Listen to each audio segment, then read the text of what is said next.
नमस्कार मंडळी, स्वागत आहे तुमचं किचन रेसिपीजमध्ये। तर आज इथे मी कढी पकोडा बनवलेला आहे आणि हा असा पदार्थ आहे जो खायला एकदम चटपटीत आणि बनवायला एकदम सोपा असा हा पदार्थ आहे। तर आपण पटकन साहित्य आणि कृती बघून घेऊया। तर इथे आपण जे आपल्याला कढीमध्ये टाकण्यासाठी पकोडे बनवायचे आहे त्याची तयारी करून घेऊ। तर इथे 4 मोठे चमचे मी बेसन पीठ घेतलेला आहे आणि त्यात आपल्याला कांदा कोथिंबीर टाकून घ्यायचे। बारीक चिरून घेतलेला आहे कांदा, तुम्हाला हवा असेल तो उभा चिरून घेतला तरी चालेल। त्यात पाव चमचा मी सोडा घातलेला आहे खाण्याचा, अर्धा चमचा ओवा घेतला आहे जो हातावर क्रश करून आपल्याला टाकायचा आहे। चवीपुरतं मीठ घातलेलं आहे, थोडीशी हळद, लाल तिखट आणि गरम मसाला, हे सर्व चवीनुसार ॲड करा मसाले आणि हे आपल्याला एकत्र करून घ्यायचं आहे आणि पाणी टाकून घट्टसर याचं बॅटर बनवायचं आहे।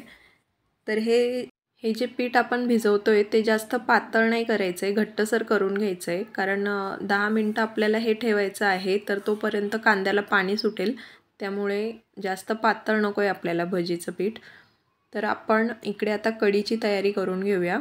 तर कढीसाठी मी 1 वाटी दही घेतलेला आहे, 2 चमचे बेसन पीठात थोडंसं पाणी टाकून असं मिक्स करून घ्यायचं आहे आणि दह्याला चांगलं फेटून घ्यायचं आहे।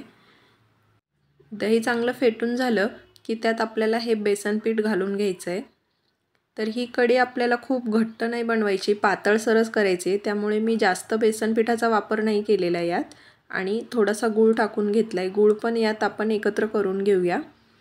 व्यवस्थित एकत्र झालं की आपण लगेच फोडणीची तयारी करून घेऊया। तर आधी आपण कढीला फोडणी देऊन घेऊ। त्यासाठी चमचाभर मी तेल घेतलेलं आहे आणि 1 चमचा त्यात मोहरी घालून घेतली आहे, थोडंसं हिंग घातलं आहे, कढीपत्ता, लसूण हे सगळं परतून घ्यायचं आहे व्यवस्थित।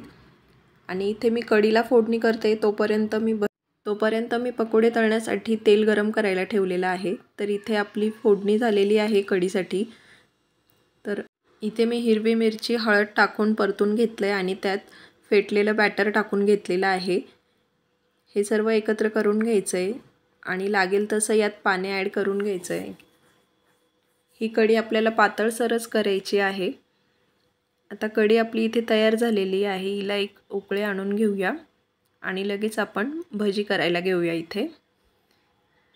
तर तेल आपलं गरम झालेलं आहे, यात मी भजी सोडून घेते आणि चांगली दोन्ही बाजूने मस्त तळून घेते। तर कढी पकोडा हा बऱ्याच वेगवेगळ्या पद्धतीने बनवला जातो, पण जो आपण महाराष्ट्रीयन पद्धतीने बनवतो ना तोच खायला खूप छान लागतो आणि हा करायला पण तितकाच सोपा आहे ही पद्धत। बेसन पिठाचाही या कढीमध्ये जास्त वापर नाही करायचा, नाही तर ते खूप घट्ट होते कढी आणि मग पकोड्यांमध्ये ती व्यवस्थित मुरत नाही, त्यामुळे ते पकोडे नरम नाही होत व्यवस्थित आणि खातानाही तितकेसे चांगले नाही लागत, त्यामुळे कढी ही पातळच ठेवायची। तर या ठिकाणी आपले पकोडे तयार झालेले आहेत। आता आपण हे कढीमध्ये टाकून मिक्स करून घ्यायचे आहेत व्यवस्थित आणि एक 10 ते 15 मिनिटांसाठी ते थोडे मुरण्यासाठी आपण ठेवूया। तर या ठिकाणी आपला कढी पकोडा मस्त तयार झालेला आहे। आजची रेसिपी कशी वाटली हे कमेंटमध्ये नक्की कळवा आणि आवडली असेल तर चॅनल लाईक, शेअर, सबस्क्राईब नक्की करा। भेटूया पुन्हा एका नवीन रेसिपीसोबत, तोपर्यंत बाय बाय।